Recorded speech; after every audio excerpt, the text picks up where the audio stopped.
Hello दोस्तों, आप सभी का स्वागत है हमारे YouTube channel SSC coaching classes में। दोस्तों, आप हमें हमारे यूट्यूब चैनल के handle @KM SSC coaching classes के नाम से भी सर्च कर सकते हैं। दोस्तों, आज हम आप लोगों के लिए प्रॉफिट एंड लॉस का पार्ट 2 लेकर आए हैं। तो चलिए शुरू करते हैं। दिया है कि दो वस्तुओं को 330 रुपये में जब बेचा जाता है, ठीक है, और दोनों को 10% लाभ पर बेचा गया हो, तो पूरे व्यापार में कितने प्रतिशत का लाभ होगा। कहने का मतलब कि जब दो वस्तुएं हैं उन्हें 330 रुपये में बेचा गया। यदि उन्हें 330 में जब बेचा गया दोनों को, तो उनको बेचने पर दोनों वस्तुओं पर हमें 10% का लाभ मिल रहा हो, तो पूरे व्यापार में हमें क्या होगा। ठीक है, तो इसको सॉल्व करने का जो है हम आपको 3 ट्रिक बताएंगे। चलिए देखते हैं हमारी पहली ट्रिक क्या कह रहा है कि यदि दोनों को 10% के लाभ पर बेचा जाए। ठीक है, 10% के लाभ पर यदि जो है उन्हें 10% के लाभ पर बेचा गया हो। देखिए यहाँ पे लिखिएंगे आप 10% के लाभ पे, यानी कि 110/100 कर दो। ये से ये कट गया, यहाँ पे आया कितना हमारा 11/10। ठीक है, 10% के लाभ पर बेचा, तो 10% का लाभ, 10% का मतलब 100 में 10 जोड़ दो, 110/100 चाहे तो हो गया हमारा 11/10। हमेशा ध्यान दीजिएगा कि जो हर में नीचे होता है वो हमेशा क्रय मूल्य होता है, वो क्रय मूल्य होता है, और जो अंश में लिखा जाता है वो विक्रय मूल्य होता है। ठीक है, इतना समझ में आया।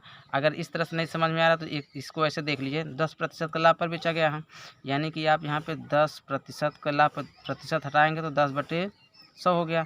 1 जीरो से 1 जीरो कटा, यहाँ पे हमारा आ जाएगा 1/10।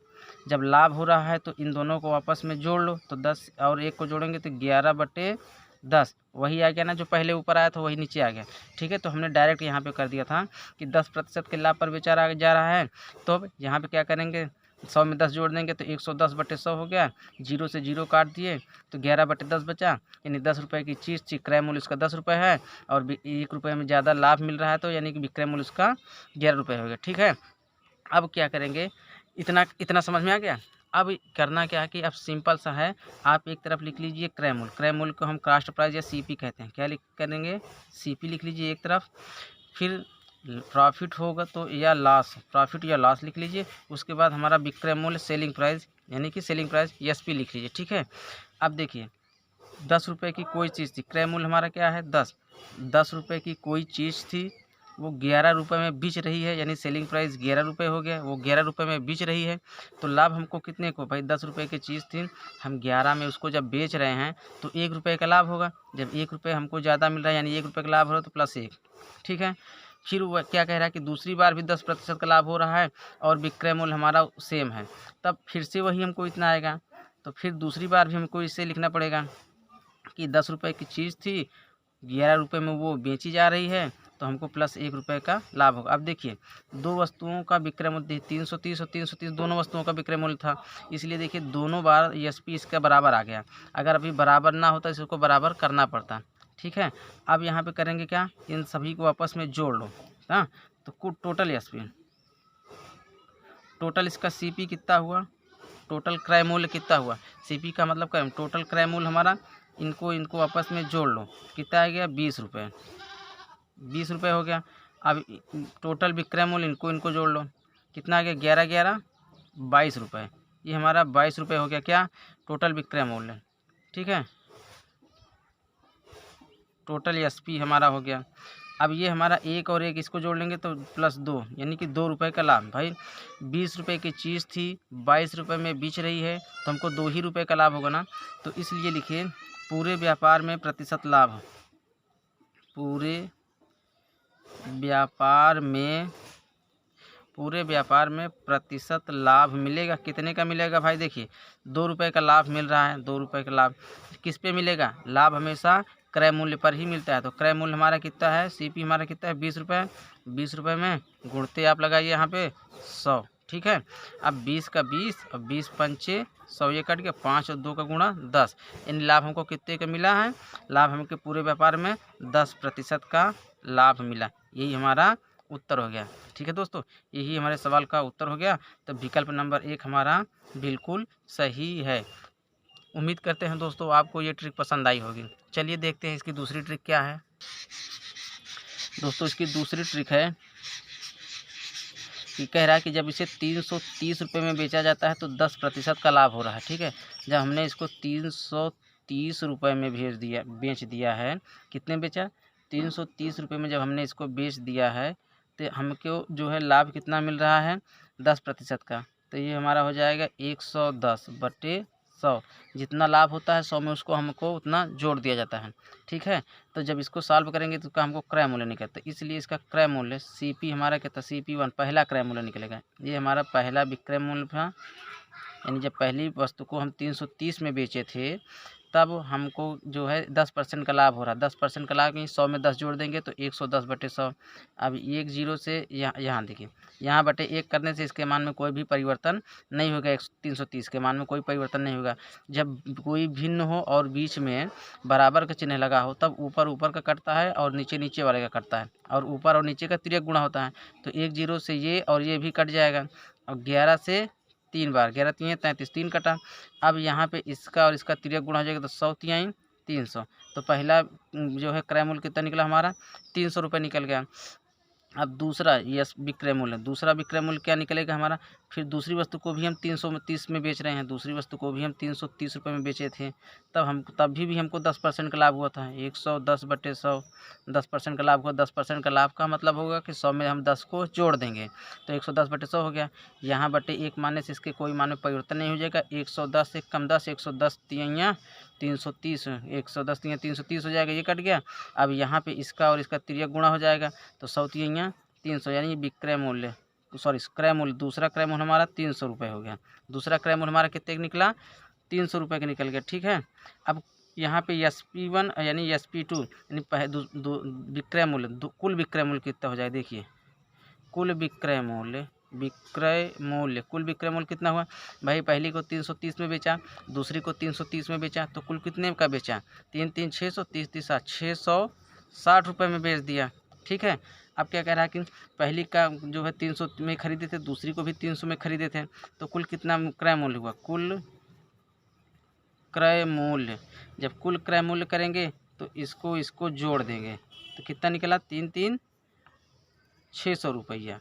कितना निकला, 3 3 600 रुपया। अब देखिए क्रय मूल्य हमारा 600 है और विक्रय मूल्य हमारा 660 है, तो हमको लाभ हो रहा है ना, कितने का लाभ हो रहा है देखिए, तो यहाँ पे लिखेंगे प्रतिशत लाभ, प्रतिशत लाभ।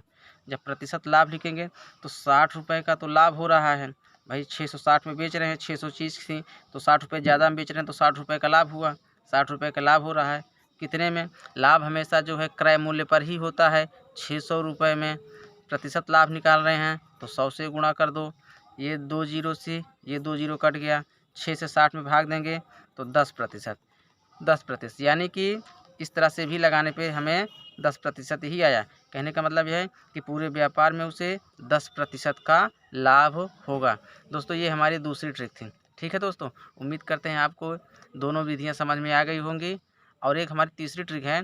तीसरी ट्रिक के लिए आपको करना क्या पड़ेगा कि एक बात हमेशा याद रखिए, वो ये कि अगर जब भी दो वस्तुओं का विक्रय मूल्य समान हो, देखिए यहाँ पर विक्रय मूल्य 330 और 330 दो वस्तुएं हैं, 330 विक्रय मूल्य समान है।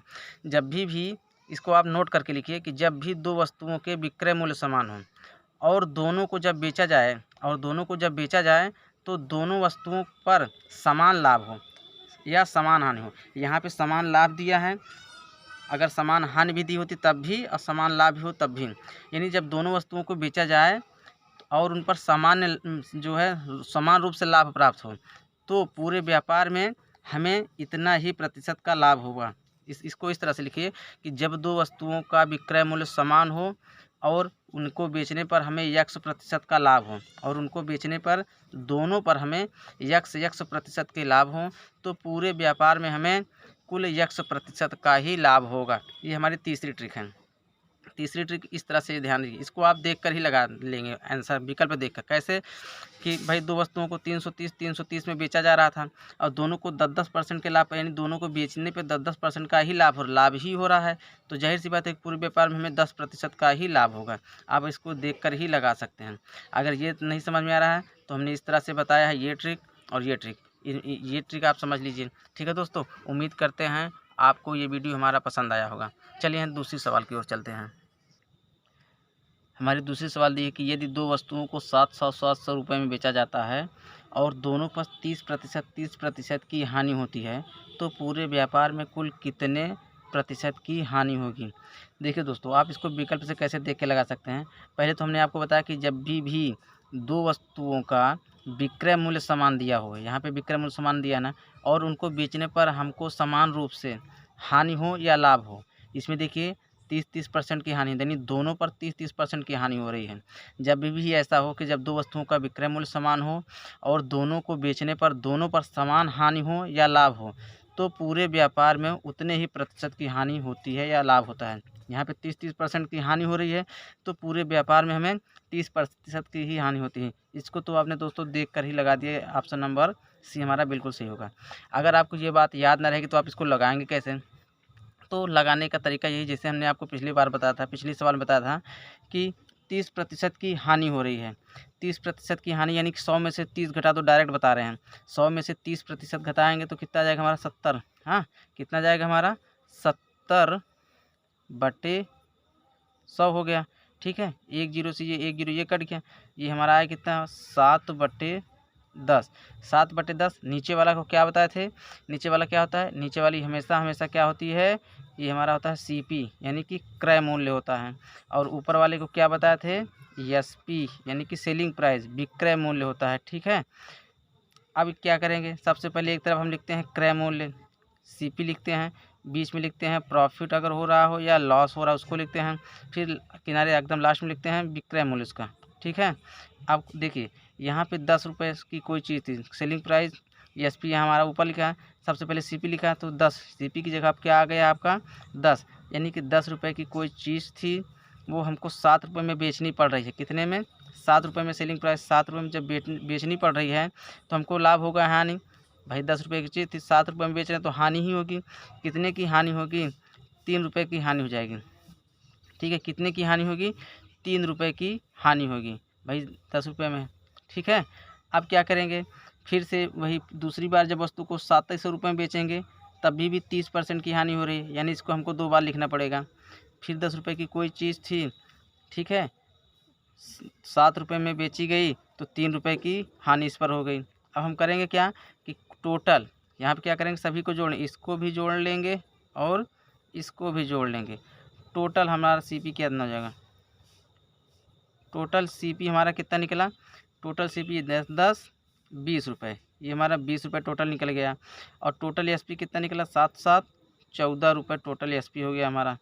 ठीक है, अब 3 3 6 वो भी माइनस में 6, -6 आ गया ये। अब देखिए 20 रुपये की चीज़ थी, 14 रुपये में उसको बेच रहे हैं तो हमको लाभ हो रहा है कि हानि, भाई 14 रुपये में बेच रहे हैं, 20 की खरीदे थे तो हमको हानि ही हो रही है। हानि कितने की, 6% की, ये दिया है ना 6% की, यानी कि हानि प्रतिशत हानि कितने के, 6 रुपये की हानि हो रही है। हानि किस पर होती है, हमेशा क्रय मूल्य पे होती है, यानी 20 पे होगी। ठीक है, इंटू 100। ठीक है, अब 20 पंचे 100 ये हो गया, और 5 छंग का 30 यानी -30, यही हमारा 30% की हानि होगी। ठीक है दोस्तों, यही हमारा हो गया इसका उत्तर, ऑप्शन नंबर सी। ये पूरे व्यापार में हमें 30% की हानि होगी। ठीक है, उम्मीद करते हैं आपको ये सवाल समझ में आ गई होगी। हमने इसको दोस्तों देखिए क्या किया था, 70/100 लिखा था। आप इसको इस तरह से भी लिख सकते हैं, 30% की हानि हो रही है तो यहाँ पे आप ये भी कर सकते हैं, 30/100 कर दीजिए, 30% की हानि हो रही है तो ये जीरो से ये जीरो कट गया, हमारा बचा कितना, 3/10 बचा। चूँकि हानि हो रही है, हानि होने पे इसको हम घटा देंगे तो यहाँ पे आ जाएगा कितना, 7, 10 में से 3 गया, 7/10, 7/10 ये हमारा हो जाता है सीपी और ये हमारा हो जाता है एसपी। वही चीज़ हम डायरेक्ट यहाँ पे लिख दिए, डायरेक्ट 100 में से 30 घटा के 70/100 करके लिख दिए। अगर ये नहीं समझ में आ रहा तो इस तरह से कर लीजिए कि 30% की हानि हो रही थी, 30/100 कर दीजिए। 30/100 करने के बाद क्या करेंगे, ये जीरो से ये जीरो काट दिया, 3/10 हो गया। चूँकि हानि हो रही है तो इसको हम घटा देंगे, अगर लाभ होता तो इसी को जोड़ देते हैं, हानि हो रही है तो इसको हम घटा दिए। घटाने पे क्या करेंगे, 10 में से 3 के 7/10, नीचे वाला क्रय मूल्य होता है, ऊपर वाला विक्रय मूल्य होता है, यही हमने यहाँ पे लिख दिया। उम्मीद करते हैं दोस्तों आपको ये विधि पसंद आई होगी। चलिए देखते हैं इसको दूसरी लगाने की, इसकी दूसरी ट्रिक। इसको लगाने की हमारी दूसरी ट्रिक, इसकी दूसरी ट्रिक है, देखिए 700 रुपये में जब बेच रहा है, पहला सेलिंग प्राइस क्या है, जब इसको हम 700 रुपये में बेच रहे थे तब क्या हो रहा था, 30% की हानि हो रही थी। कितने प्रतिशत की? 30% की हानि। तो यहाँ पे हम क्या लिखेंगे, 30, 100 में से 30 जाएगा तो कितना घट जाएगा, कितना जाएगा 70। ये हो जाएगा हमारा 70/100। ठीक है, 70/100। यहाँ बटे 1 मान लेने से इसके मान में कोई अंतर नहीं आएगा, तो 70 एक नाम 70 हो जाएगा, 70 दहम्मा 700 हो जाएगा, और 100 और 10 का गुणा तो यहाँ पे इसका हो जाएगा तिर्यक गुणा, तो 100 दहम्मा 1000। ये हमारा 1000 रुपये CP1, यानी कि पहला क्रय मूल्य कितना आया, 1000 रुपया, 1000 रुपये हो गया। ठीक है, अब दूसरी वस्तु का भी विक्रय मूल्य हमारा बराबर है। इसको भी जब हमने 700 रुपये में बेच दिया, तब ये इस पर भी हमको 30% की हानि, यानी 70/100 करेंगे। यहाँ पे बटे 1 लिखने से मान में कोई परिवर्तन नहीं आएगा। 70 एक कम 70, 70 दहम्मा 700 हो गया, ये 100 दहम्मा 1000, यानी कि दूसरा क्रय मूल्य CP2, यानी दूसरा कास्ट प्राइस, दूसरा क्रय मूल्य भी हमारा 1000 रुपये आ गया। ठीक है, अब क्या करेंगे कि कुल जो है विक्रय मूल्य कितना हो गया, कुल विक्रय मूल्य मतलब 700 रुपये में एक वस्तु बेच रहे हैं, फिर 700 में एक वस्तु बेच रहे हैं, तो टोटल कितना हो गया, 7 7 1400 रुपये, 1400 रुपये हो गया। फिर कुल क्रय मूल्य, इसको आपस में जोड़ देंगे, कुल क्रय मूल्य कितना हो जाएगा, कुल क्रय मूल्य 1000 की पहली वस्तु थी, दूसरी वस्तु भी 1000 की थी, तो कितना हो गया हमारा 2000 रुपये। ठीक है, अब 2000 की चीज़ थी, 1400 में बेच रही है, तो हमें हानि ही होगी। तो कितने हानि होगी, प्रतिशत हानि बराबर है, 2000 की चीज़ थी, 1400 में बेच रही है, तो 2000 में 1400 घटा देंगे तो 600 आएगा। 600 रुपये की हानि हो रही है, कितने में, हमेशा हानि क्रय मूल्य पर होती है, 2000 रुपये पर गुणते 100 कर दीजिए। ठीक है, अब 1020 ये कट गया, 20 एक कम 20, 20 पंचे 100 ये कट गया, 5 छंका 30, यानी कि 30% की उसे पूरे व्यापार में 30% की हानि हुई। ठीक है दोस्तों, उम्मीद करते हैं आपको ये ट्रिक पसंद आई होगी। अब हम आप लोगों को होमवर्क के रूप में 2 सवाल देते हैं, उन्हें आप सॉल्व करिएगा और कमेंट में उत्तर ज़रूर बताइएगा। दोस्तों आप इन दोनों सवालों को सॉल्व करिएगा और अपने अपने उत्तर को हमें कमेंट बॉक्स में ज़रूर बताइएगा। ठीक है दोस्तों, यदि आपको हमारा ये वीडियो पसंद आया हो तो आप हमारे वीडियो को लाइक करिएगा, सब्सक्राइब करिएगा और अपने दोस्तों में ज़रूर शेयर करिएगा। हमारा चैनल है SSC कोचिंग क्लासेज, इसका handle @KM SSC coaching classes. दोस्तों इसे सब्सक्राइब कर लीजिएगा और अपने दोस्तों में शेयर कर दीजिएगा।